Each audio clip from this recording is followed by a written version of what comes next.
Red Lano, Red Latinoamericana de Neurooncología.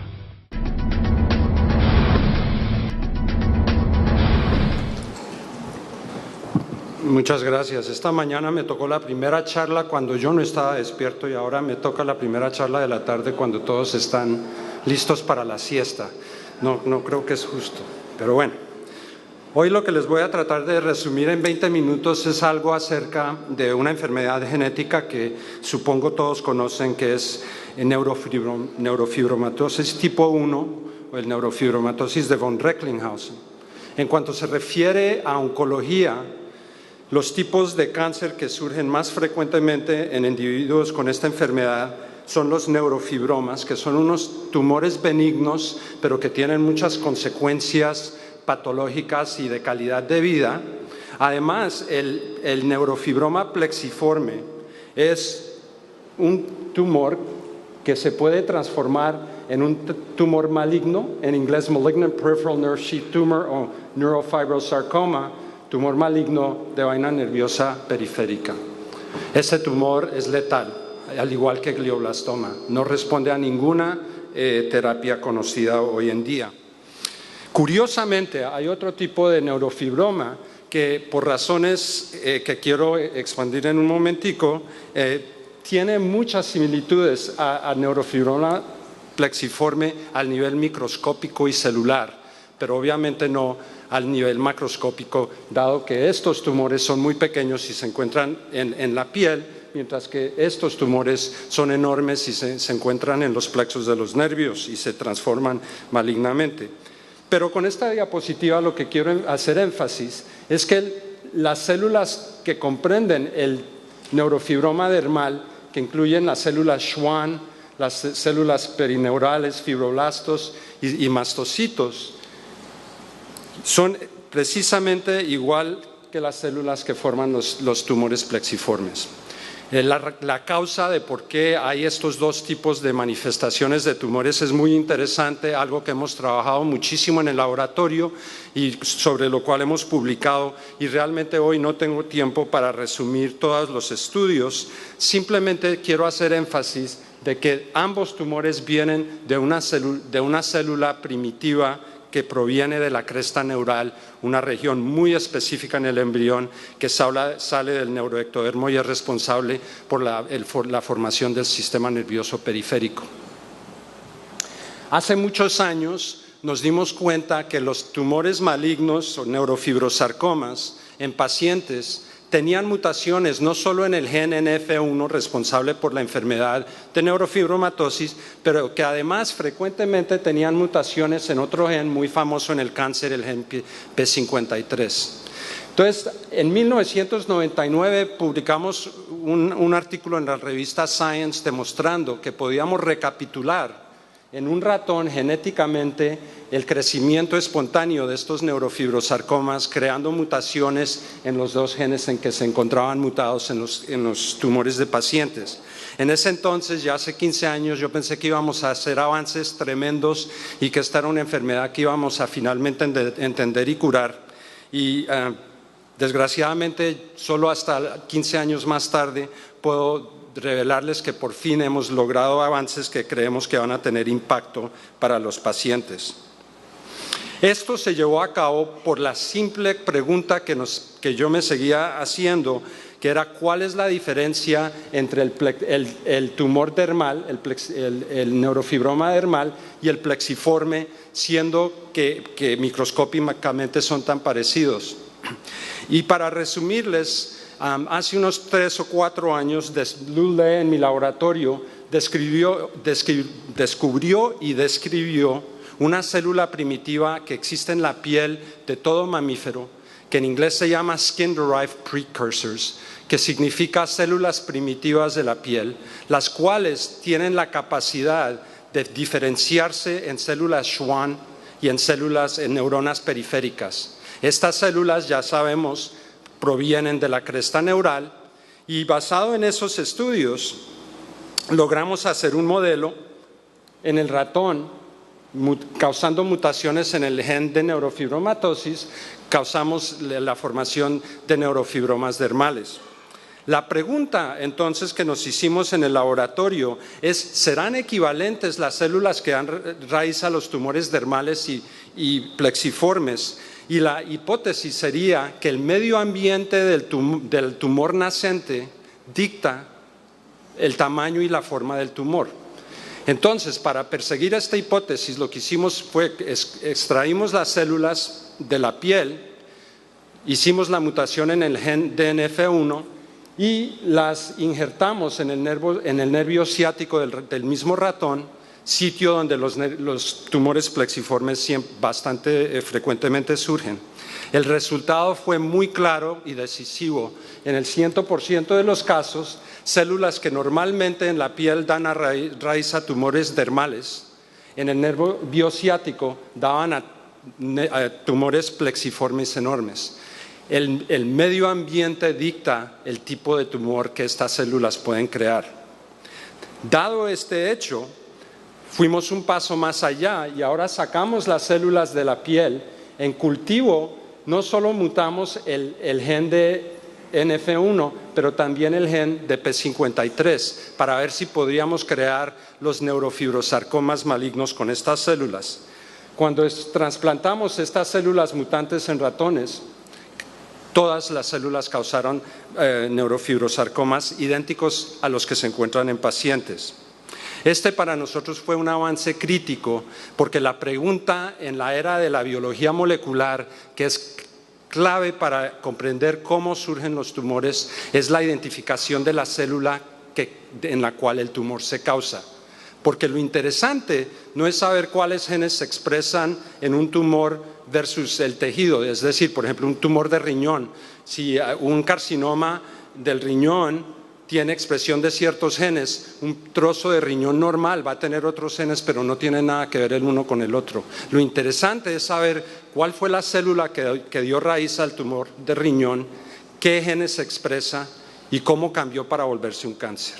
Este experimento lo logramos hacer teniendo las células normales que le dan origen al tumor, más las células que les dan origen al tumor benigno, el neurofibroma, y finalmente al tumor de por sí, el Malignant Peripheral Nerve Sheath Tumor.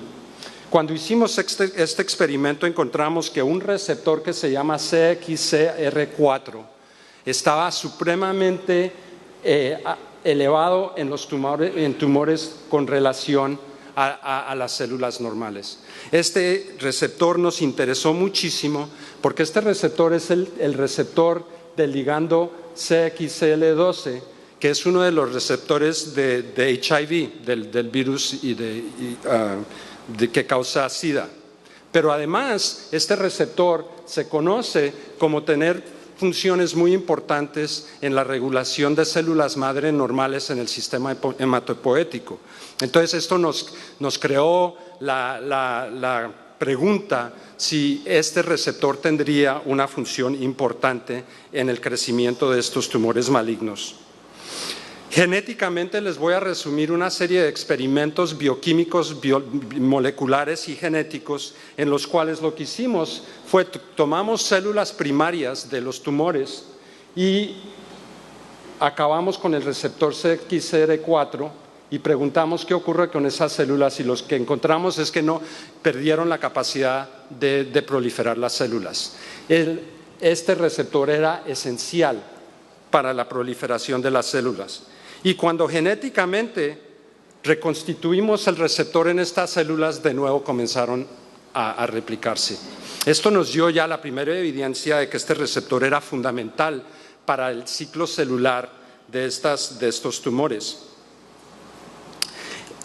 Efectivamente, cuando estas células las injertamos en ratones inmunocomprometidos, las células normales de neurofibrosarcoma crean unos tumores enormes, pero las células en las cuales hemos bloqueado la función de este receptor son o incapaces de formar tumores o causan tumores muy pequeños.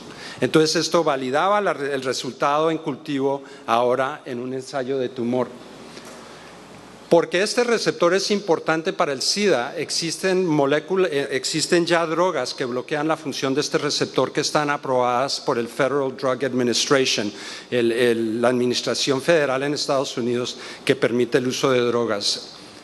Entonces, lo que logramos hacer fue de darle droga a los ratones que espontáneamente desarrollaban estos tumores y demostrar que bloqueábamos el crecimiento de los tumores en estos tumores malignos.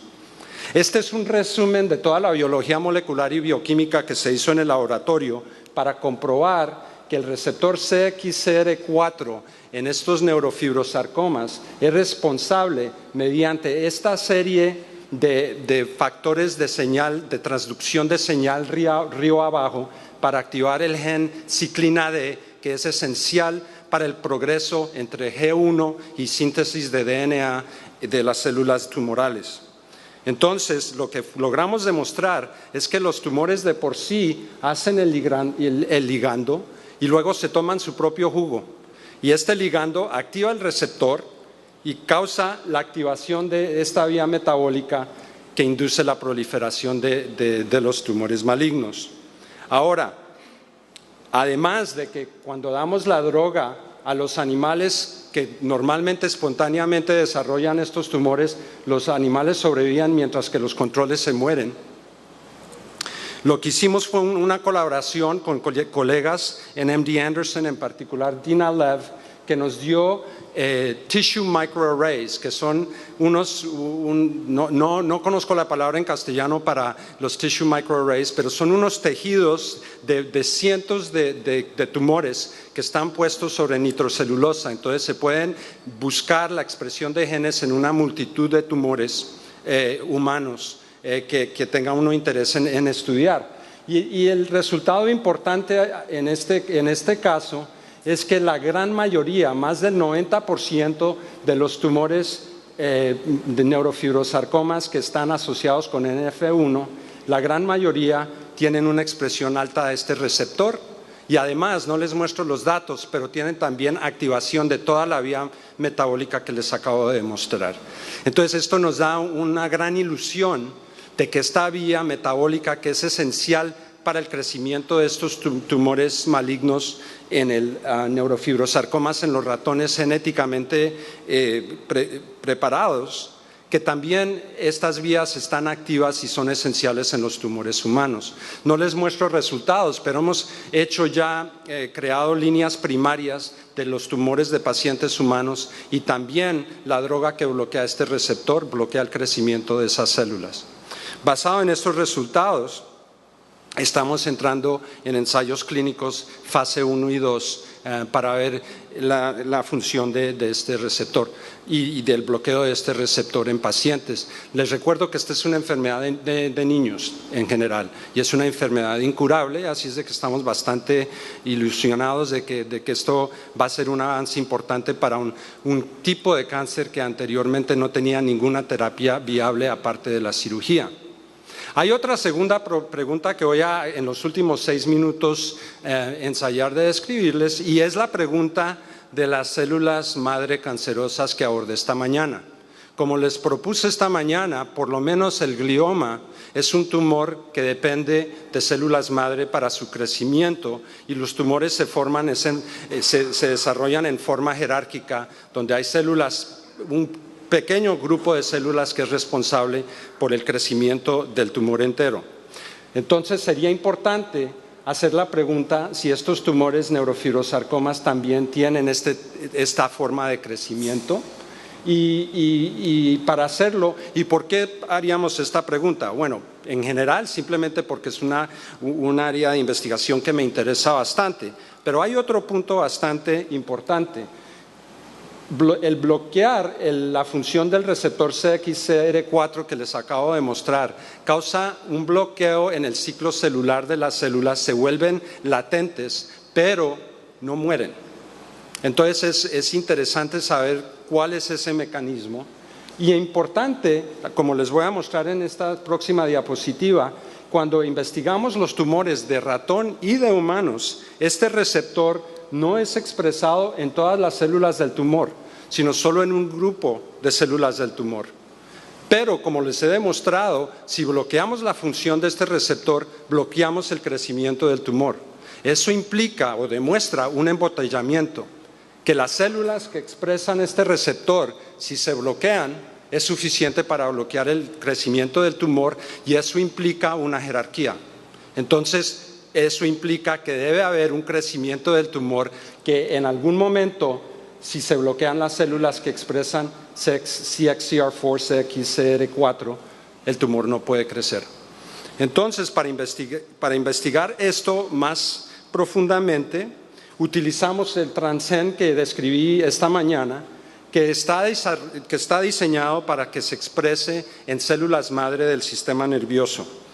Y les recuerdo que la implicación de la hipótesis de cáncer de células madre cancerosas es que un tumor crece en jerarquía con un grupo de células que son responsables por crear todas las células que se proliferan del tumor, en contraste a los antiguos modelos en los cuales todas las células de un tumor son equivalentes. También ya les he comentado las implicaciones terapéuticas de estos dos modelos y de la diferenciación. Aquí lo que simplemente quiero mostrarles es que, de nuevo, este transgén que expresa la proteína verde fluorescente también está expresado en los tumores malignos neurofibrosarcomas, y está expresado solo en un compartimiento de células de este tumor, e importantemente en rojo son las células que incorporan análogos de nucleótidos, las células que se están dividiendo, demostrando que las células que son verdes son latentes precisamente como predecimos para las células madre dentro de estos tumores. Entonces, basado en estos resultados, tenemos la gran ilusión de que efectivamente estos tumores también se rigen por la hipótesis de las células madre cancerosas, y que el ataque de estas células madre va a ser suficiente para crear el bloqueo completo de estos tumores. Finalmente, les muestro que cuando hacemos inmunohistoquímica de las células verdes que son latentes y de las células rojas, que son las que expresan nuestro receptor, que es esencial para el crecimiento del tumor, no son las mismas células. Es evidente que las células verdes y las células rojas están separadas en el tumor. Para nosotros, eso implica que la célula verde es la célula madre y que la célula roja es un intermediario entre la célula madre y el crecimiento del tumor, y que por eso el bloqueo de las células rojas que expresan CXCR4 es suficiente para bloquear el crecimiento de este tumor. Obviamente ahora podemos aislar estas células por medios ya corrientes, y podemos estudiar la biología molecular, y tenemos la noción de que vamos a poder usar terapias combinantes para atacar no solo las células que expresan CXCR4, pero también las células verdes. La realidad es que ya hemos encontrado una molécula novedosa que efectivamente sibla las células verdes, pero hoy no tengo tiempo para contarles ese cuento, que sería otros 20 minutos. Sin embargo, tenemos la ilusión de que estratégicamente, por diseño específico de ratones que replican fisiológicamente los tumores que se crean y que ocurren espontáneamente en pacientes, que estamos aprendiendo nuevas ideas, que estamos viendo nuevas vertientes que podemos coger para tratar de impedir el crecimiento de estos tumores y de dar una noción distinta a la filosofía de cómo desarrollar terapias contra el cáncer. Esta es la gente que hizo el trabajo que les describí esta tarde. Muchas gracias por su atención.